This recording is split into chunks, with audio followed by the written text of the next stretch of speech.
Good afternoon, actually, good night. Well, welcome, ladies and gentlemen, to this edition of the Sideline Junkies podcast. Tonight is Tuesday Night Flight. Before we even get started, let's go ahead and take care of the business because I come to business, I handle business. I stand on business. Look below, you got the banner for our discounted alcohol. You go to www.buyfortmoose.mose.com/discount/maniacs. Now to the show. I am the aforementioned Midnight Rider. This is the biggest Tobias Harris fan in the world, the big guy KG, and we are here to entertain. Hello, everyone. I was going to say something totally different. I was going to say the man that still sings a thong song in the shower, but I mean, ain't nothing wrong with that. That thong.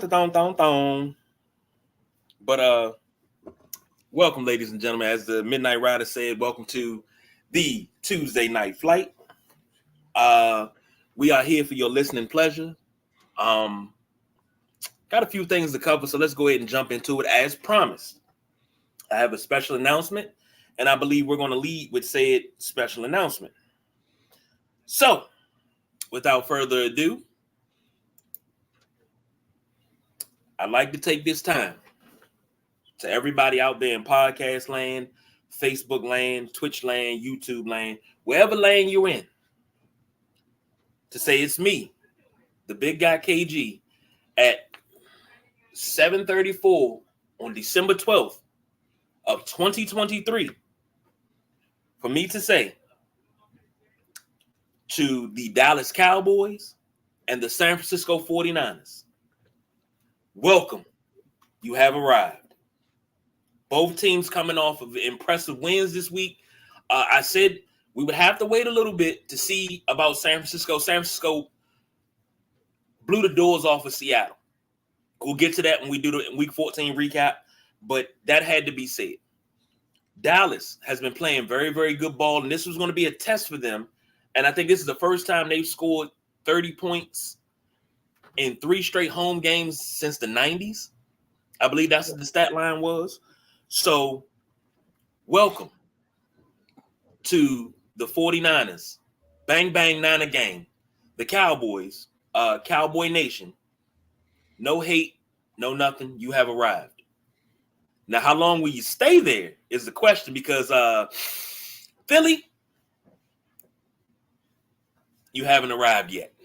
So you go back down to that status. You haven't arrived yet. So that was my special announcement. I had to give love and flowers where they were due. And that was me as a football fan. That's not me as a Commanders fan. That's me as a football fan. Midnight Rider. Since the list is going to be in a lesser role in the weeks to come because we're done with college football, I think we need to do the Arrive 5. The Arrive 5 is what we need to do. Okay. You take five teams that they're the top 5 teams. Those are 5 teams. It could be for that week. It could be in the standings, however you want to do it. The Arrive 5 every Tuesday. This is any sport. No, we're doing basketball. We're doing football the rest of the way. Okay. Rest of the way. Football the rest of the way. Who top 5 teams that have arrived? Your 5 arrive. Okay. All right.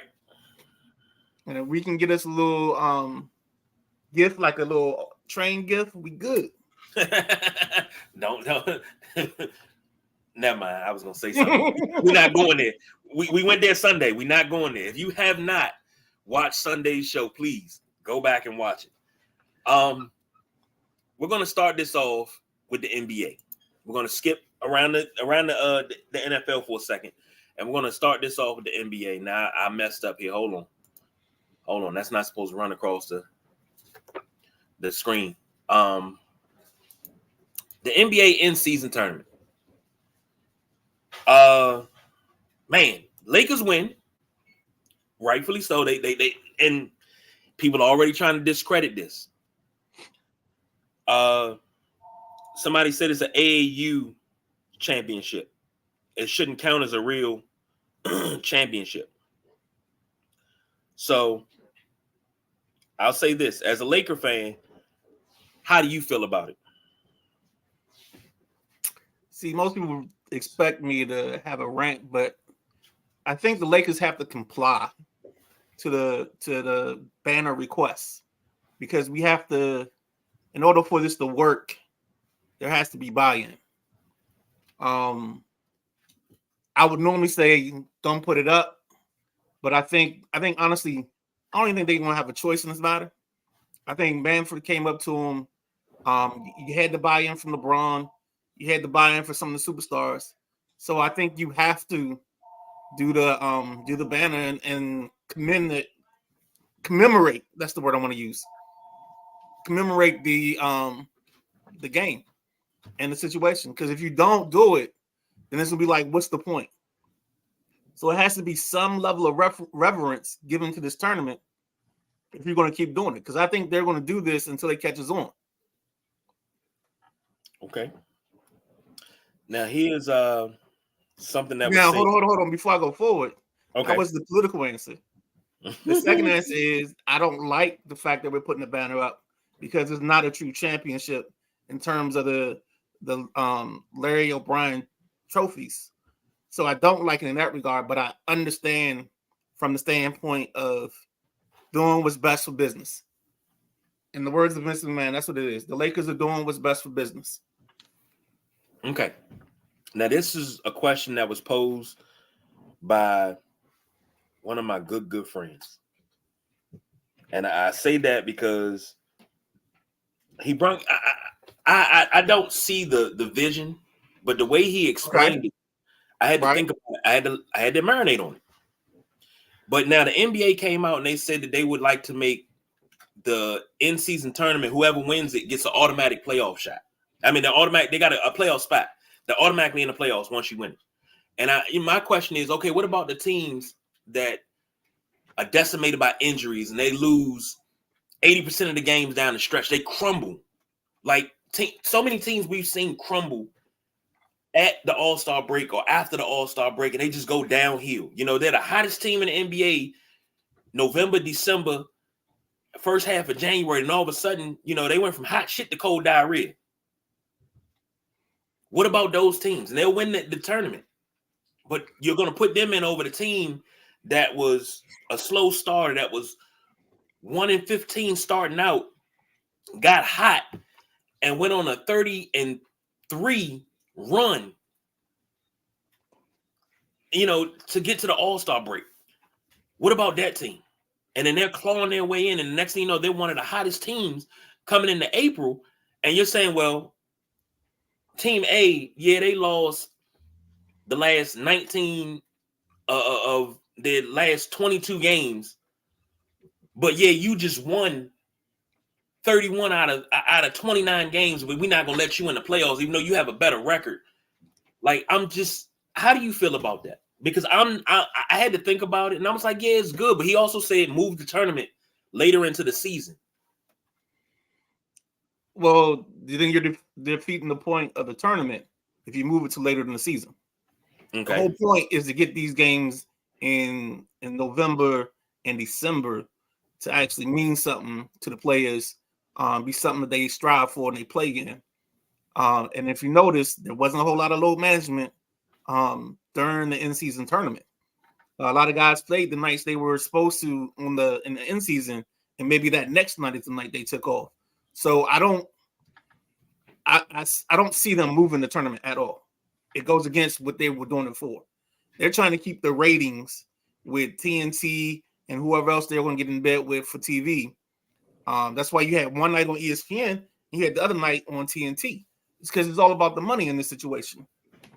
In terms of the playoff spot, that was a test bubble. I think he was just trying. I called him Ron Manfred. I'm sorry, Silver. I think Silver is trying to just do a test bubble to figure out what can I do? How much can I push this? How much incentive can I put in this tournament to incentivize the teams involved? And I think once he gets the response, I think he'll back off of that and he'll try to find another solution. Like maybe the money goes up, you know, maybe instead of 500 grand, maybe it goes up to 750.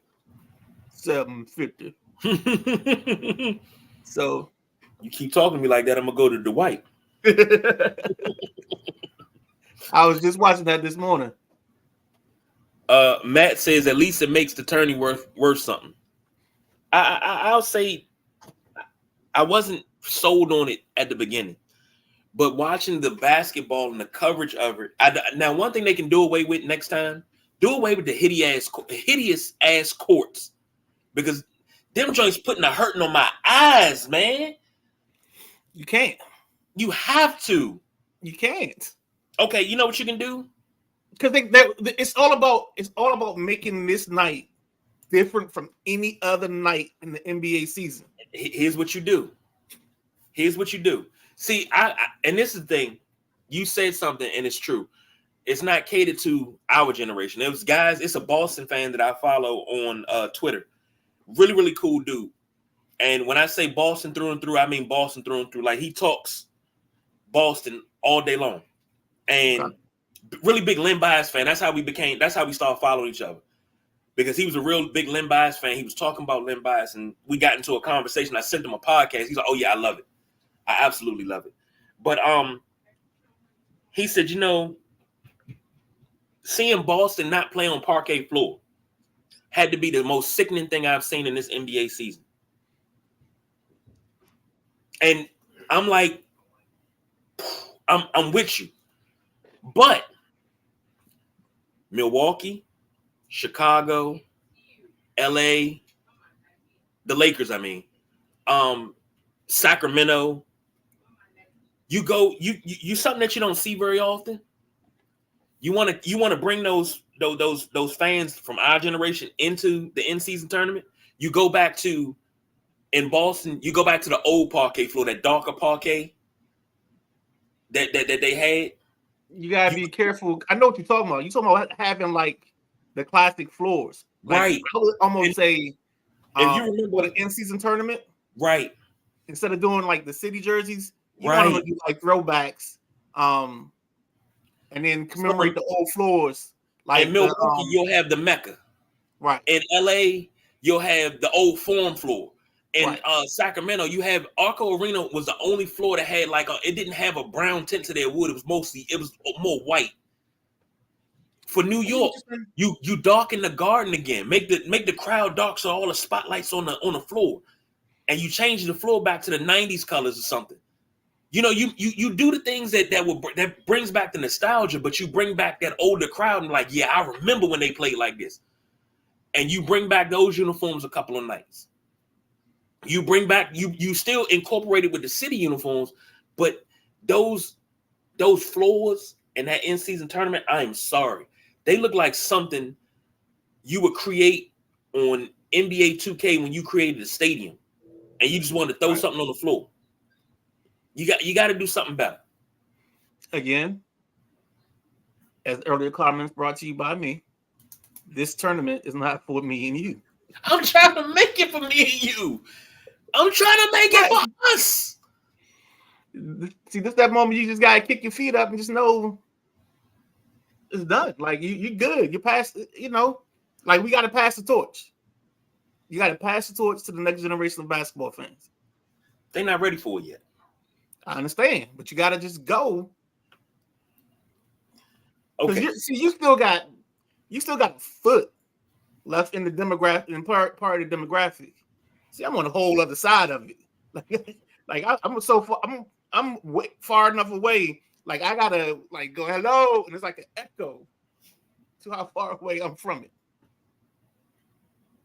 I told you, when I put my agent, you gotta put your year in. My joint like the Price is Right. I'd be scrolling like this. Here's the thing.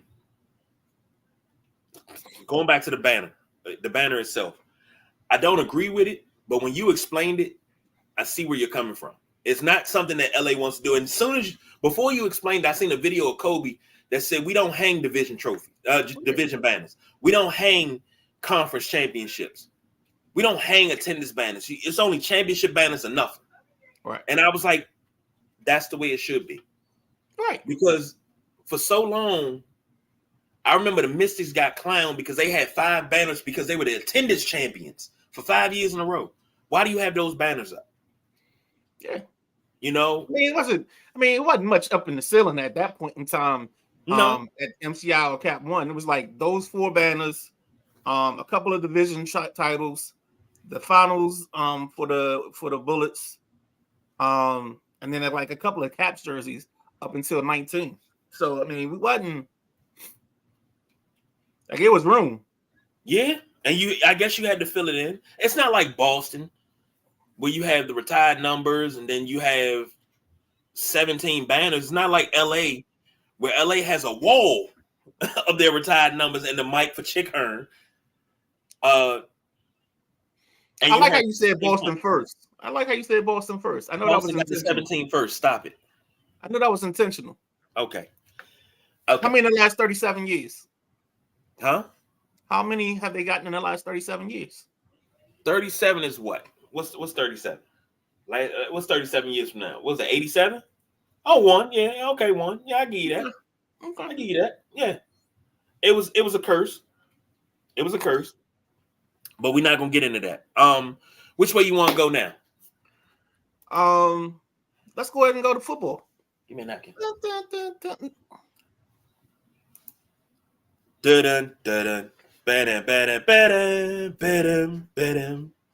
You gotta take the NBA in-season tournament banner out.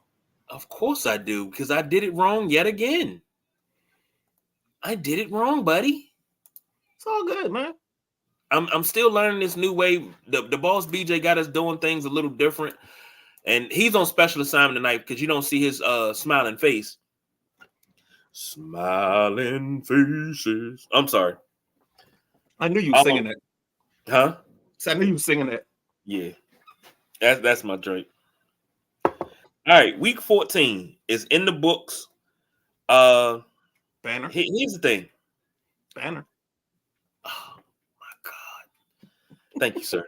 I'm trying to do so much. Oh, man. You know why I delayed this recap? Because that was god awful this week. Oh, you weren't the only one, baby. It was this was the week. This is the week the league was like it was like bizarro football. It was like we went into an alternate universe and everything that you didn't think would happen happened, and especially last night's 2 games. What's his name? Tommy DeVito. Yeah. And then of course Will Levis. I knew once he got a second to play, he was gonna be okay. I just worried about his attitude. And yeah, that gives Tennessee a weapon next year where they can actually throw the ball downfield. They get them a receiver. Oof. But go ahead. I'm sorry. I'm not even gonna say anything about them getting a receiver, but this is a week of upsets. You got the Jets beating the Texans. Anybody had that on their bingo card? Jets beating the Texans this week? Anybody? Okay, because I damn sure didn't either. First it started off with the Patriots beating the Steelers. Anybody had that on their bingo card? Okay. I mean, hold on. Let's go to that first. Because we talked about that Thursday night. And I said I didn't think the 2 teams would cross midfield 5.5 times. And they did that in the first half. They actually scored, I think, 31 points in the first half, 21-10. Mm-hmm. And then I think they got 6 more at the end of that and then shut down the city. Then they came back to earth and realized they were 2 bad teams and played like it. Now, hold on. Mm-hmm. Matt says there was a lot of stinky football, like diarrhea diaper and a hot sun dumpster bag. Yeah, it was. Did anybody have Chicago? Because that's a part of that diarrhea dumpster. Did anybody have Chicago beating the Lions on their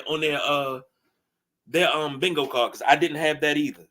I didn't. But the funny thing about Chicago, I think they're starting to loosen up the reins a little bit and let this Justin Fields kid kind of react more than they were earlier. I think they tried to do the old draw a circle behind the line of scrimmage, and you gotta stay in that circle because he looks like he's playing a little bit more free. Maybe it's because of the orange tape on his shoes, but he's playing a lot more free right now. He had like 3 plays. If you go, and I always recommend this, the Baldy breakdown on Instagram, he has like a thing called Just in Fields, and this shows him scrambling out of the pocket on I think it's a goal line play. They're backed up to their goal line, and he makes like 3 guys miss, and then he gets out the door because with him, he runs like a 4.4, 4.5. So he got up the field and gained like 30 yards, got them out of bad field position. Then he did it again on a 3rd and 3, gained another 15 to 20 yards. I think if they want to do something, that's got to be their key. And another key's got to be Montez Sweat. I think Montez Sweat is starting to get to the quarterback a lot more than he did before. And that's going to be the special thing right now. If they can find some blend of defense to go with that offense, they could make a little run, make it at least interesting on the rest of the way. I agree. Did anybody have the Vikings beating the Raiders 3-0 on their bingo card? Lowest scoring game, I think, of the season. Did anybody have that on their bingo card? You guys had that on your bingo card? Because I damn sure didn't. One thing I did have on my bingo card is Josh Dobbs coming back to earth. Like, he played 2 really good games, and then it's like there's a reason he's a backup and not a starter. Because that magic happens for 2 or 3 weeks, and then he comes back to reality. Like, he wakes up one morning and was like, looks in the mirror, and he says, "Oh, Josh Dobbs," and realizes who he is, and then he goes back to playing like his old self. So are you calling him the Black Ryan Fitzpatrick? I think he fits into a nice category of like a Taylor Heineke. Him, I think Fitz gave you a little bit more than 1 or 2 ball games. Like, I put Fitz in like the low end starter category. I put these guys at the high level backup, where if you can get them in the game for 3 or 4 games, you can maintain till your starter comes back. Okay. Well, the 5 games that we had on our list. Let's start with the first one because I had. Hey, hold on. What you say? The 5 games that we had on our list. Oh, okay. I like that list. That's a thing. I had this one on my bingo card, and I went out on a limb. I was Tina Marie on Sunday. I'm out on a limb. That's what I was, by myself. And we're talking Kansas City versus Buffalo. The over-under was 48.5. Kansas City was favored by 1.5. They just missed the under. That's the only thing I didn't get. I had the over and I had Buffalo winning outright. The Boss BJ and the Midnight Rider both had Kansas City. I think Xavier had Kansas City too. I didn't write your picks down. We said you didn't count. Shut up, Meg. Buffalo played a pretty decent game. The game ended under controversy, quote unquote, because of the offsides penalty. And it's not offsides. It was actually illegal procedure. And then the final play, which was an incomplete, Von Miller was allegedly offsides, and they let it slide. He was offsides, but okay. I didn't see it, so that's why I said allegedly. Yeah, he was offsides. Josh, that jump happens any other time. I'm sorry, I didn't mean to step all over you on this, but if that happens any other time, that's called. But for some reason, I guess that same ref that decided he had to have his flag out for that toe, being over the line, then of course we all know Twitter. Like, we found every instance this weekend where a receiver lined up in the same spot as Kadarius Toney, and there wasn't a flag. So let me before I get to stats, let me stop you there. I didn't need an instance to when he lined up like that, because I can go back to last season, Washington versus the Giants. When Terry came up, he looked at the ref, gave him the thumbs up. The ref gives him the thumbs up. Now everybody say, why didn't he? Shouldn't have to check in with the ref. No matter what level of football you play in, and Dario, you can attest to this. When you split out outright, You look at the ref, you get a thumbs up to the ref will tell you move up or move back. He'll tell you move in a direction, he'll give you the thumbs up. If he gives you the thumbs up, you're good. He never checked in with the fucking ref. That's his fault. That's his fundamental flaw. Don't blame the ref for that. He was wrong. Okay.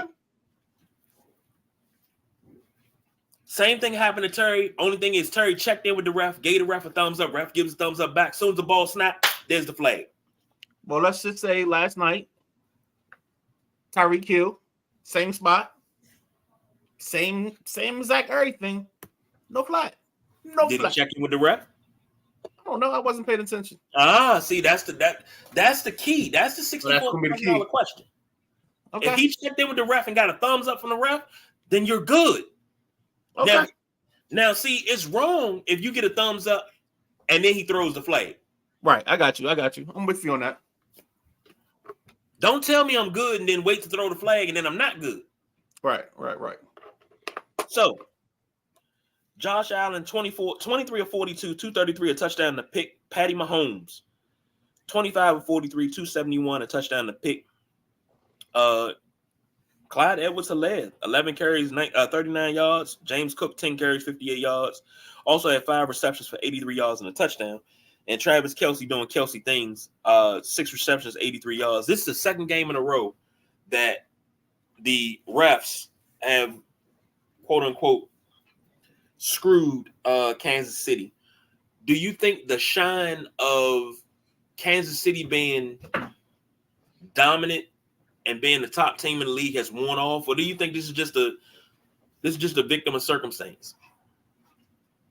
When your wide receivers lead the league in drop passes, and it's funny how this stat doesn't get brought up a lot, but when you can get away with it, or when it's somebody you like, the teams will, or the league or the reporters will apply it. And I've heard this a couple times when Kansas City plays.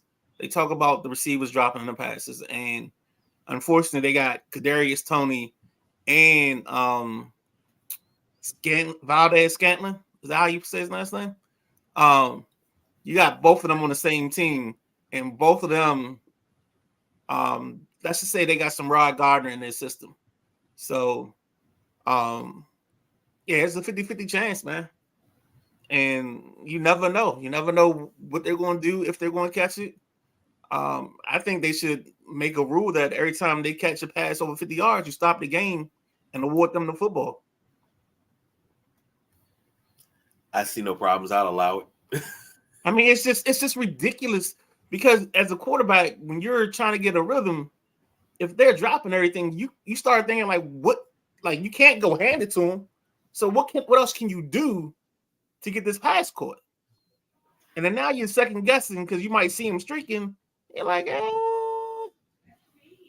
I'll take the check down. Okay, everybody would say that's a lie, but I would never take the check down. But I'm just saying, in theory, you're just tired of guys dropping the football on you.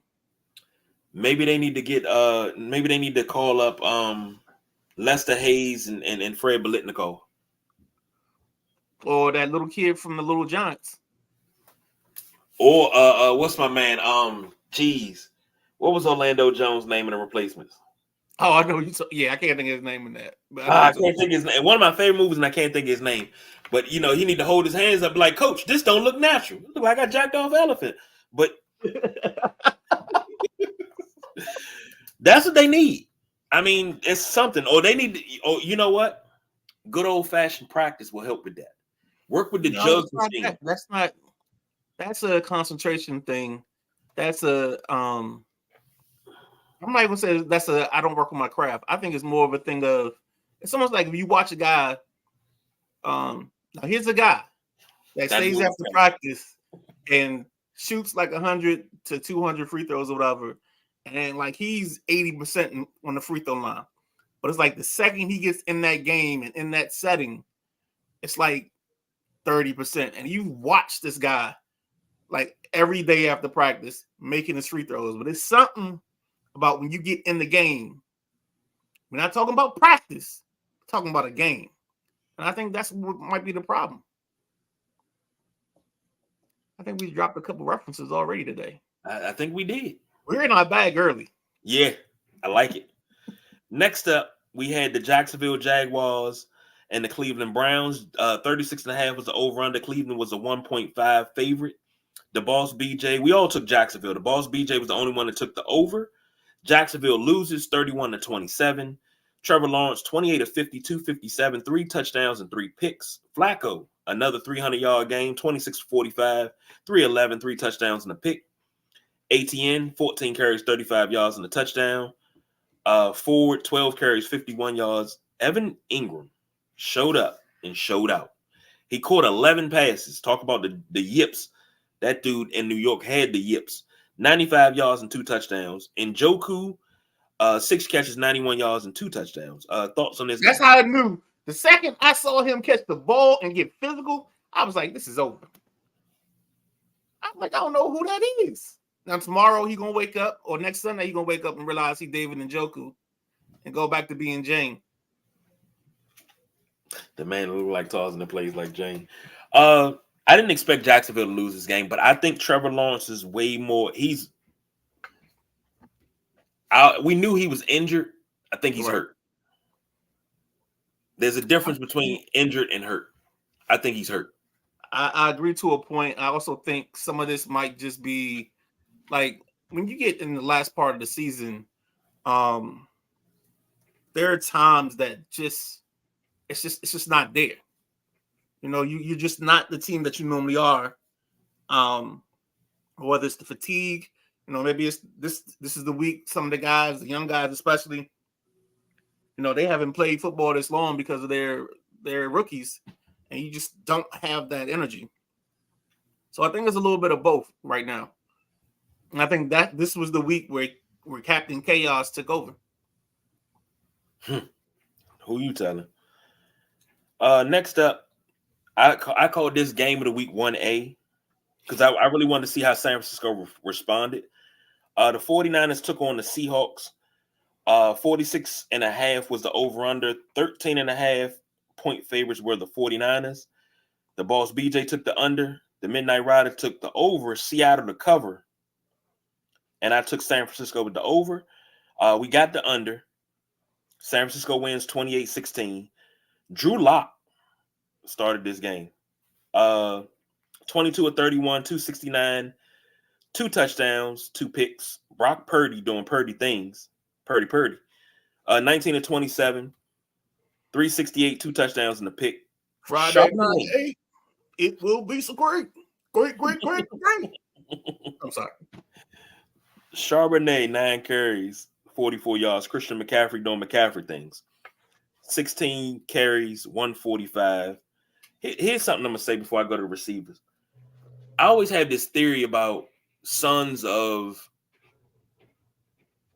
good to great football players. I always say the sons never live up to the father's accolades. I believe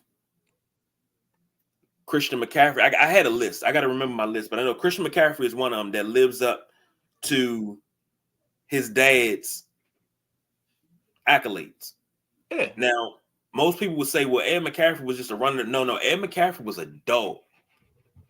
Like, this dude broke his leg twice in his career and came back and had 1,000-yard receiving seasons. You know, he got 3 Super Bowl rings. 3.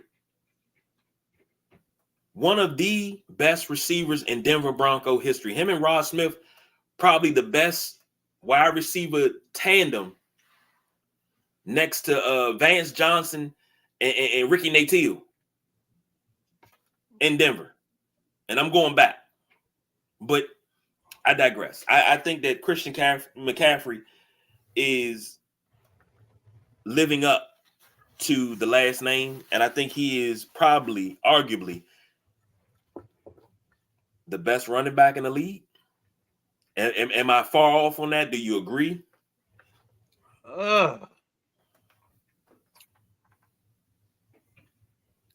Best running back in the league. I'll acquiesce at this point in time, and I'll let you have that statement. Yeah, I'll go with that. Okay. I'll go with Tommy Thompson. This is the gentleman I was telling you about with the NBA tournament. He brought up that, and I've been thinking about that all day. That in-season tournament. He says, Duval, we bouncing back this week. You better, because I need you to. I need my money back. I need to make a run. I need to go undefeated the next couple of weeks so I can win this daggone thing. Hold up, is that the Boston guy? No. Oh, No. okay. I was about to say. That guy looks smart, so that's why I didn't think he was the Boston guy. He looked like a very intelligent guy. He's not the Boston guy. He's not the boss. That's Frosty Bias. Okay. On Twitter. Really, really good dude. Receiving. Hey, I'm at Fat Poet 10. So hit me up this week. My nickname is The Fat Aristotle, and I'll follow you and check out whatever you're doing, brother. No, that's the Boston guy. That's Frosty Bias. I don't care whoever it is. He can follow me too. I'll take followers. Tyler Lockett had 6 receptions, 89 yards. Deebo Samuel. Might as well say it again, doing Deebo things. 7 receptions, 149, and a touchdown. As I said at the top of the show, the 49ers have arrived. 2 back-to-back wins that were very, very impressive. Now, this game was shaky at best, but they pulled it out, and they pulled it out convincingly. I'll take that. Tommy Thompson says, once you stated your point of people sitting and resting guys after they won the in-season tournament, it made sense. I think I'm mad at myself because I forgot to put money on Dallas tonight against LA, because I think tonight's the night that they're going to struggle because of all the energy they exuded during the tournament. I think their next 2, they're going to lose. Damn. I should have put money on it. Next up, we had the LA Rams visiting the Baltimore Ravens. This was a game that was in doubt for a little bit. Let's just say that. The Ravens had to really get creative and pull it out in OT. Punt return. Yeah, of all things. Matt Stafford, I'm sorry, 40 and a half was the over-under. Baltimore was a 1.5 point favorite. The boss BJ took Baltimore on the under. The Midnight Rider said Rams to cover in the under. I took Baltimore on the under. We were all wrong on the under. Baltimore won it. Stafford, 23 of 41, 294 and 3 touchdowns. Lamar Jackson, 24 of 43, 316, 3 touchdowns and an interception. Not bad for a running back. Williams had, So I swear, it's a whole different thing when you give a quarterback weapons. It's amazing how different they look. I mean, going back to the game we talked about earlier, the Chicago game, they actually used DJ Moore this week. Boom, you get production.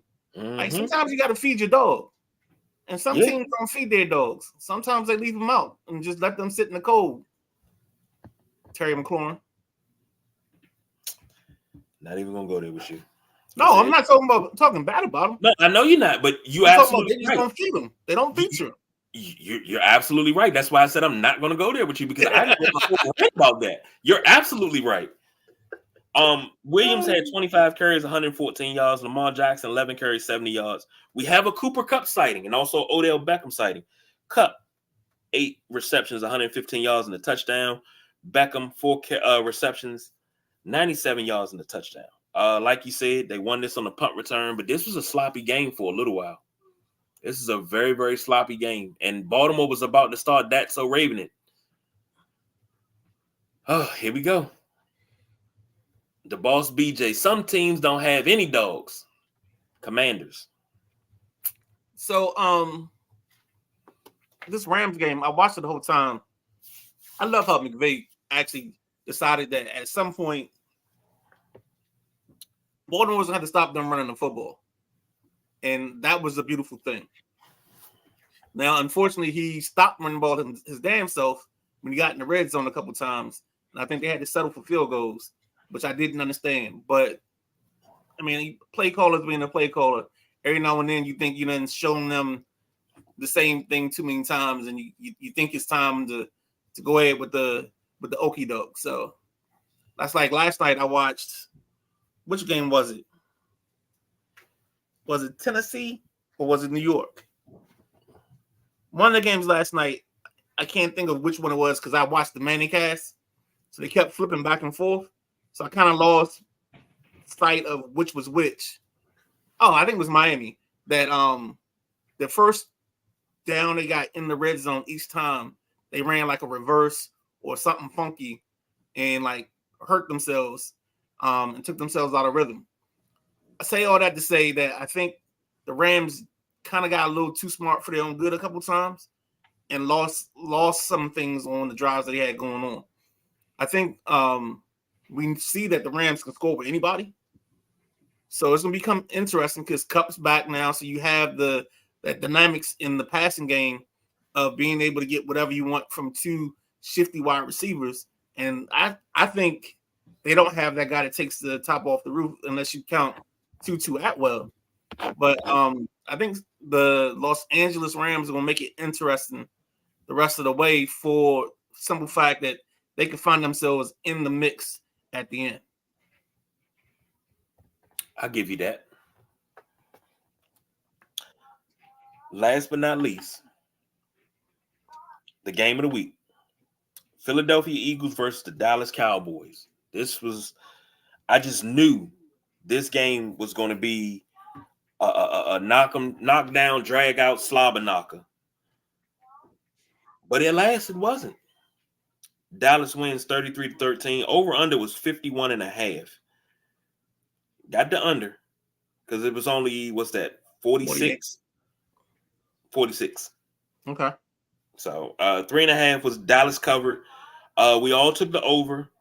Boss BJ took Philly. I took Philly. The Midnight Rider took Dallas, but Philly covers. We all thought it was going to be a close game. It was not. The Boss BJ chiming in the comments section, he said Buffalo exposed the Eagles. Yeah. Nah, I think the Eagles are coming off a stretch. They had a 5-game stretch. They played like top tier teams. And I think the first 3 games, they all had to come back after that, after being down at the half. And I think they just exuded too much energy to get themselves back in that spot. I think some of the things with their defense, with their linebackers are struggling. I think that hurt them as well.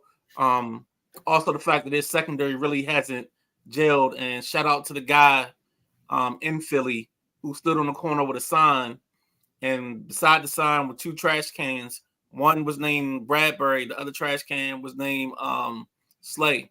Thought that was pretty funny and creative. I enjoyed it. I thought like hell. I said, this is going to be a test. But the test was, I didn't think the test was going to be for Dallas. I thought it was going to be a test for Philly. And Philly failed the test. Like I said earlier, Philly, welcome Dallas, you have arrived. As I announced earlier this show, Dallas, you have arrived. Welcome to the party. How long will you stay? It's cool to be in the party, but the question is, are you going to take the prettiest girl home? That's the ultimate goal when you come to the party, is to take the prettiest girl home. Well, one time I did have a 10. Okay, she was 2 5s, but oh shit. The Boss BJ saying they're proving the 49ers right. Yeah. Stinkston and Trash.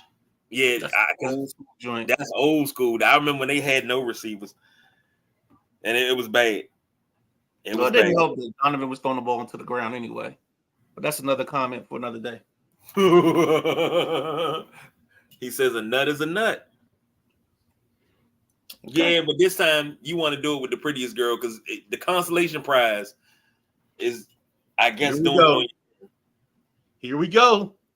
I mean, I'm guessing that's the consolation prize. If you don't take Blue 80. Here we go.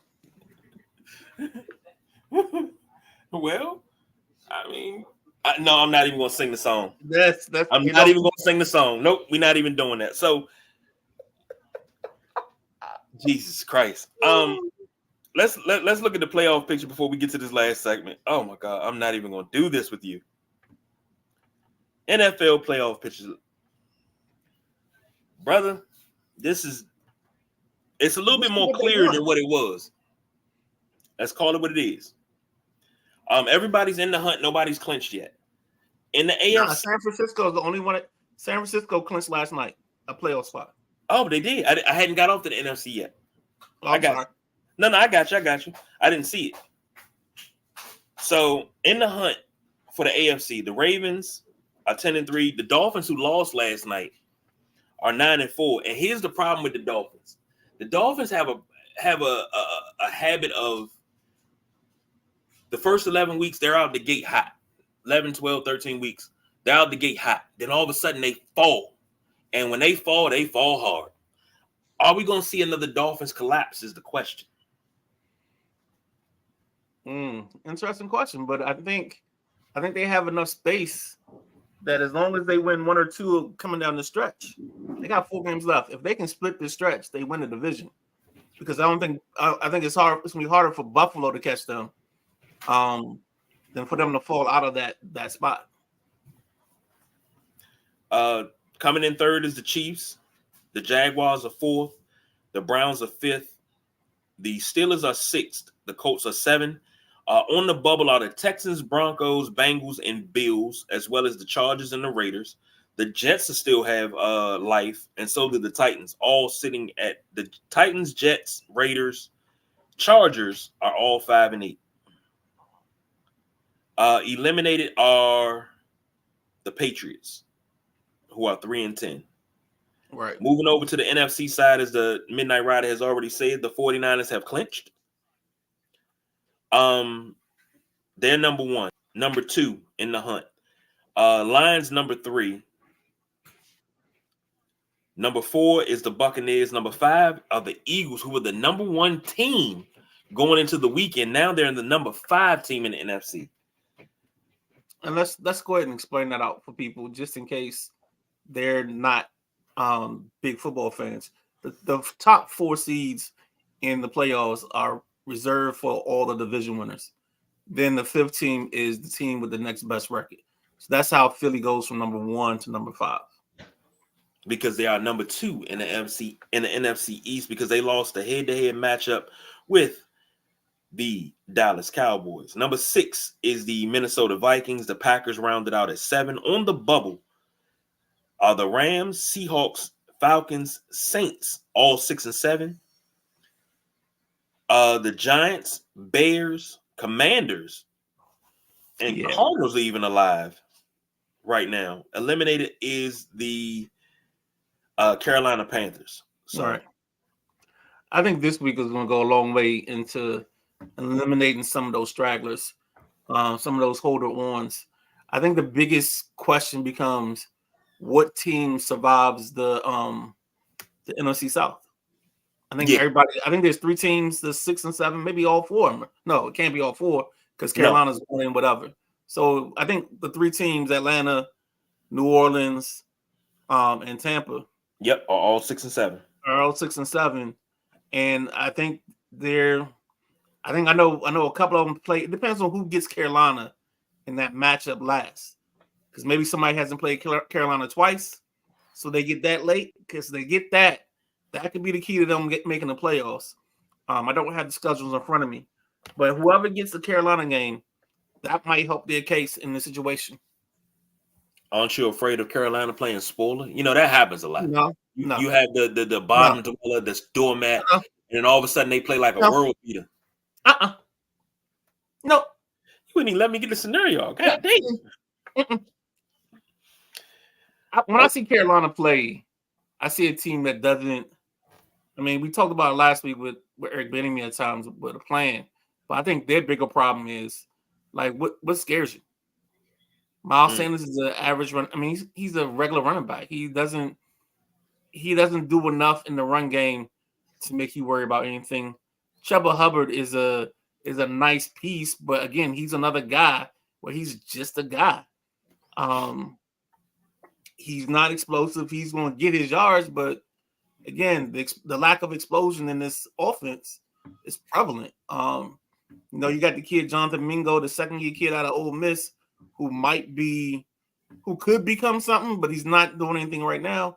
And then again, your number one option is Adam Thielen. And I can't say nothing more about that. I mean, that's bad in its own right. Yeah. I want to say something, but I really don't. Go ahead, say it. You said something about Bieniemy, and it reminded me that I was supposed to say something about some things that were said. Players are still complaining about his coaching style during the week. I have a problem with that. It's like the most soft-hearted, pussified bitch shit that I've ever heard in my life. We're grown men. You're expected to do a job. He's from the old school. Like, it's not a personal thing. He's trying to get the best out of you because the better you play, the better he looks. But he's yelling and I got things to do. I got to go do, treatment and this, that, and the other. Bro, are you serious? I would love to switch places with anybody that's complaining. I really would. You tell me I get to do what I love and you pay me millions of dollars to do what I love? I don't give a fuck about none of that. Obviously, doing it your way and doing it the soft way, we're going to get up out of here and we're going to do this and we're going to leave early. We're not going to practice as hard. What has it done? Because ain't nobody on this team busted a fucking grape in the last 4 years. So what has it done? You know what? We're gonna come back to a football question. I'm gonna ask you the question now. We're gonna come back to it and to wrap it up. B. My guy Linnell Willingham. Today he did the Hoffman show on 980, and then he went over to 106.7 and finished out the night on overtime. But he had a great question, and it made me think, and also brought some things to light. So the question is simple: the best draft pick and the worst pick of the Ron Rivera era. Just think about it, mull it around, and we'll come back to it in the wrap it up. B. Okay. All right, and BJ brought up a good point, but it's dogs on that team. Shit. Yeah, hit dogs because all they do is holler. Moving right along, we're gonna talk some baseball. Shohei Ohtani, the dude's thinking up here. He everybody else is playing checkers. He playing 4-dimensional chess. He got a board here, a board here, and a board here. Oh, you didn't see my hand. A board here, a board here, a board here, and a board here, and they're diagonal. And he's playing chess on each level. This dude just got 10 years of deferment. We're talking $68 million for 10 years. $680 million for 10 years. From 34 to 44. Guaranteed. He's going to take $2 million for a season salary from 24 to 34. And then in 34, that's when he gets the rest of his money. He's going to be able to air condition hell at least 20 times over. Okay. So let's start with the deferment part. Okay. There was a time when every now and then Michael Wilbon, I would listen to him. He said one of the greatest points during one of the strike seasons. He said, what's going to happen today is this league is going to hire a bunch of lawyers. And these lawyers are going to create the paperwork for all the rules and regulations for this to come out of this strike, and they're going to make that the deal. Okay. And he said, and then a week later, he's going to hire another group of individuals, and they're going to find every loophole in that contract, in that deal, and that's how we're going to attack it. We're going to take advantage of every loophole that you create in this thing. And I think what Ohtani did was he found the loophole, and the loophole is the deferment, to make sure his money doesn't count against it. It also shows you his commitment to to wanting to bring other players in and not hogging up the salary cap. Now, let's not act like Shohei Ohtani is Robin Hood. He's St. John the Baptist. He's not that. Because if you pay attention, Ohtani has a lot of endorsements. So he's the highest earning player in baseball in terms of endorsements. He gets up to 30 million in endorsements. So he's not going to be out there paying handling for his $2 million salary because he's going to have 30 million coming in all of his endorsements. And I think that number's going to go up a tick because he's in LA. And I've said this before when I talked about Rui, but there's a heavy Japanese culture on that in LA. So there's a place for him to make some money.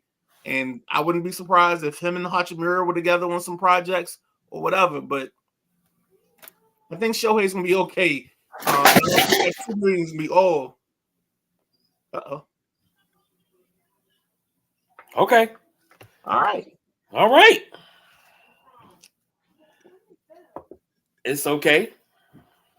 But the deferments, it reminds you, it's Barry Bonds. I'm sorry, Bobby Bonilla-esque.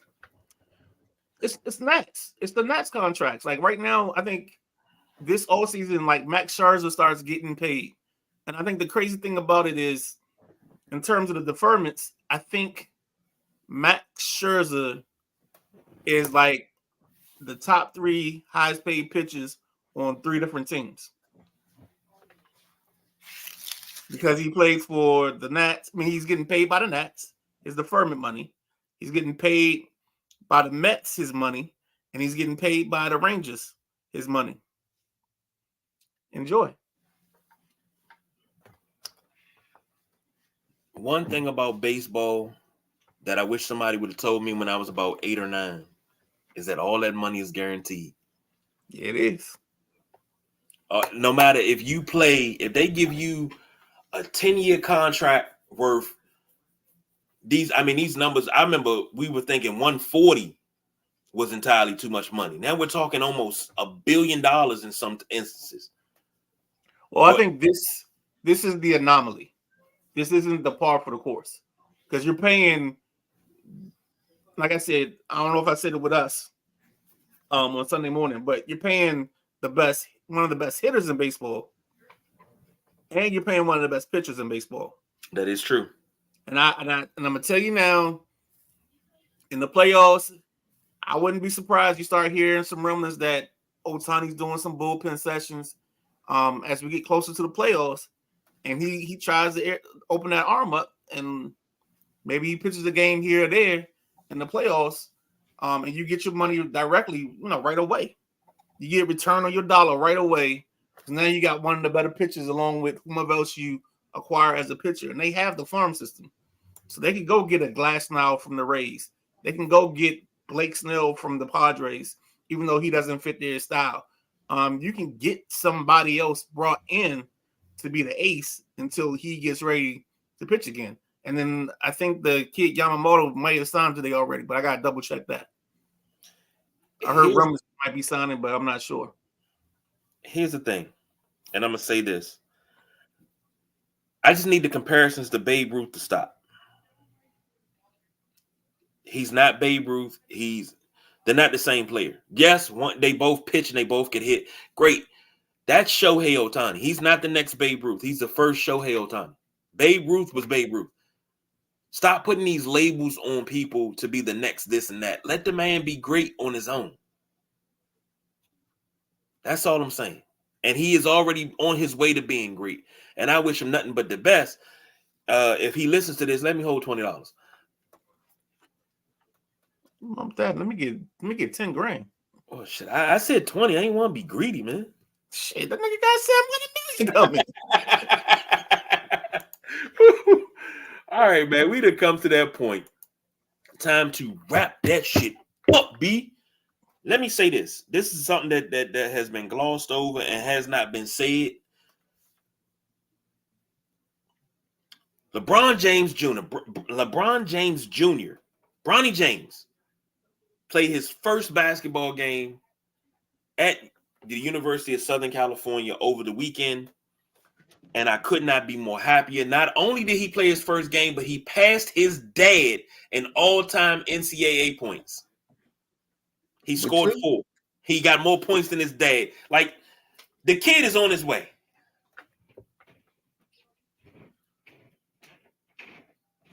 You might have it. You got the picture? You got the picture? What is this, the list? I didn't know we were going to have a list. Wait. Is it Wild Thing for real? Cue it up. Yes.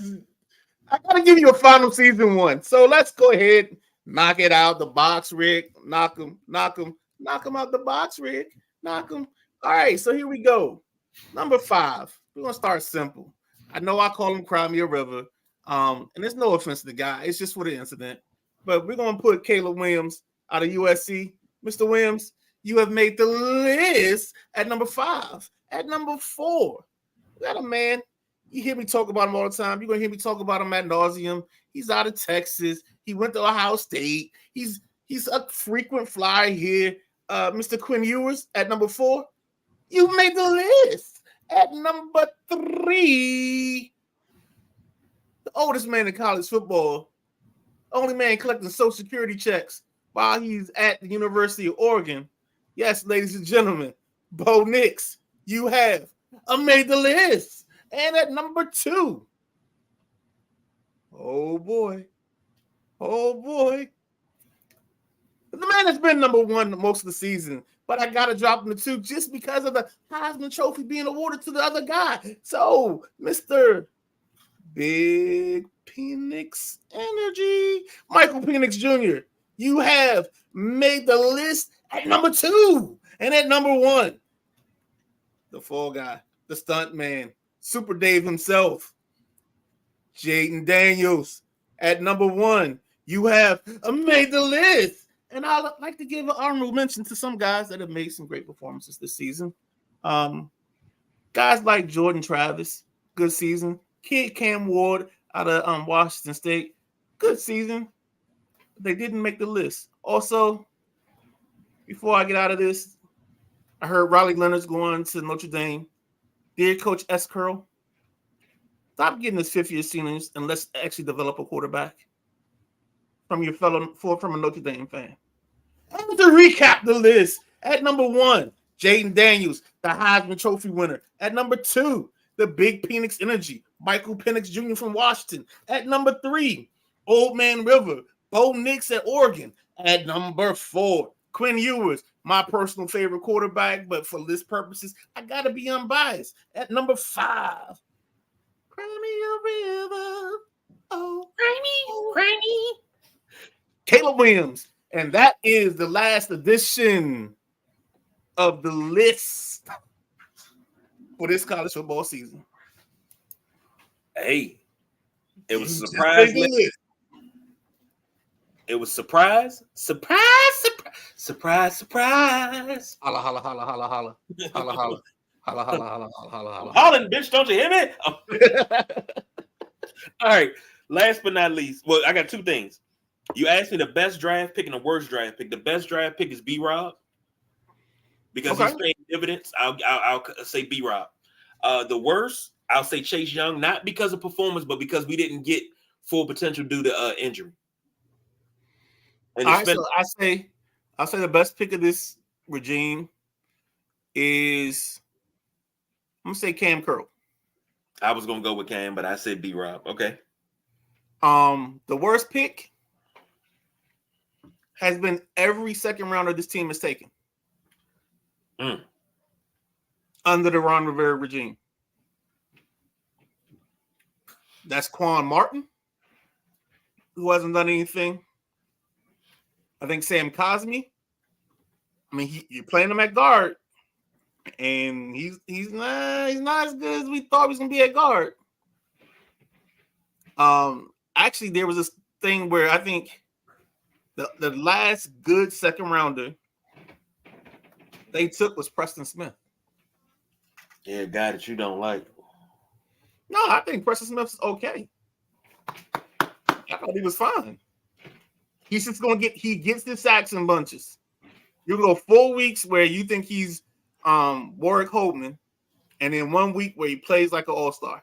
And he's gonna have 4 sacks in that one ball game, and he goes back in the witness location, and then comes back and gets another 3 or 4 sacks. He's doing it right now in Green Bay. He's going to end the season with 11 sacks. Oh, so he pulls a Ryan Kerrigan. Yeah, he's going to get at 11. He's going to get there. But how he gets there isn't the most impressive. Okay. Last but not least, before we get out of here, it's a report that Ted Leonsis wants to move the Caps. I think the Caps and the Wizards, the Mystics, will stay in Southeast. It's more than a report, brother. It's more than a report, brother. So what we got in the last 2 hours is there's a event tomorrow at Potomac Yards where Youngkin, I guess he's the governor of Virginia. He and Ted Leonsis are going to make an announcement from that spot that's what they're trying to do. Now, I've heard the phone calls. I think there's one caller that called in and said that he doesn't believe the city of Alexandria is going to allow this to happen because this is just a preliminary agreement. This is a tentative agreement. And Washington did. Muriel Bowser supposedly was trying to come in at the last minute to save face, but I guess you just don't listen. Like, I think, yeah, of course. I mean, you know how it is. Like, it's just like, I don't believe her with RFK, but we're not going to go there. No, I'm going to go there because if she didn't have her ass in Dubai, maybe she could have said something to save the damn Wizards from leaving out the damn city. You know what they did for Chinatown? Cut it out, man. Go ahead. No, I mean, but dog, it's like I said before, the council will tell you it's raining while they're peeing on your legs. So I'm not worried about that. But yeah, so tomorrow is the announcement. The deal being imminent, and then it's not a bad area. I mean, it's the problem is going to be getting in and out of that area. That's 2 lanes in and 2 lanes out.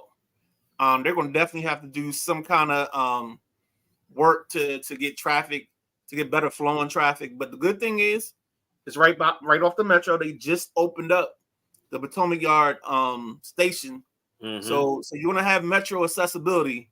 And more than likely, if they're even smarter, they'll do one of the first things that you can never see, where this metro can literally come, the escalators bring you up into the stadium, or right into the entrance of the stadium.